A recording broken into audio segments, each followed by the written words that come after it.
আমাৰ মৰিগাঁও জিলা দিৱস দুদিনীয়াকৈ আমাৰ জিলা প্ৰশাসনে উলহ মালহেৰে উদযাপন কৰিছে।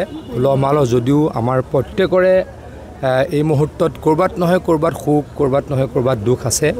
গতিকে আমি যিখিনি কৰিছোঁ আমাৰ মৰমৰ শিল্পী হিয়াৰ আমঠু জুবিন গাৰ্গ ডাঙৰীয়াৰ নামত বা তেখেতক শ্ৰদ্ধা জনাই আমি গোটেইখিনি কৰিছোঁ।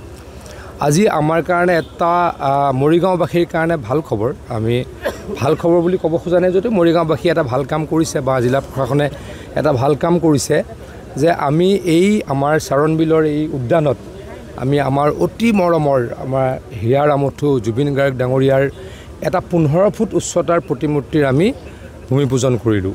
পেডেষ্ট্ৰিয়েল হ'ব 10 ফুটৰ আৰু তাৰ ওপৰত 15 ফুটৰ এটা প্ৰতিমূৰ্তি হ'ব। আমাৰ বীৰেন সিংহ ডাঙৰীয়াই এই প্ৰতিমূৰ্তিটো বনাব।